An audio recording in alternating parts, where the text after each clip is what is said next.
చూస్తే పవన్ కళ్యాణ్ గారు మంత్రిగా ఉన్న సొంత జిల్లా, అలాగే జనసేన ఎంపీగా ఉన్న జిల్లాది.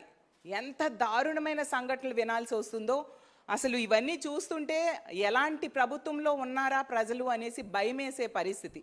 ఈరోజు తీసుకుంటే ఆ వ్యక్తి తెలుగుదేశం పార్టీ నాయకులకి చాలా సన్నిహితుడు. అతని కుటుంబం అంతా కూడా తెలుగుదేశం పార్టీలో ఉండడం జరిగింది. అతని కుటుంబ సభ్యులు అతను తెలుగుదేశం పార్టీ నాయకులతో ఉన్న ఫోటోలు కూడా మనం చూడడం జరిగింది. యాక్చువల్గా ప్రభుత్వంలో ఉండే వాళ్ళకి బాధ్యత ఎక్కువ ఉంటుంది.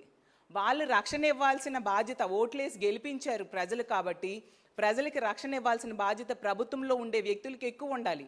కానీ ఈ కూటమి ప్రభుత్వంలో తీసుకుంటే అలాంటి బాధ్యత లేదు సరికదా, వాళ్ళే ఇలాంటి అఘాయిత్యాలకి పాల్పడుతూ ఉన్నారు. ఈరోజు తీసుకుంటే కల్తీ మద్యం తయారు చేస్తున్న వాళ్ళు టీడీపీ వాళ్ళే, మహిళల మీద అఘాయిత్యాలు చేస్తున్న వాళ్ళు టీడీపీ వాళ్ళే, మహిళల్ని హత్యలు చేస్తున్న వాళ్ళు టీడీపీ వాళ్ళే.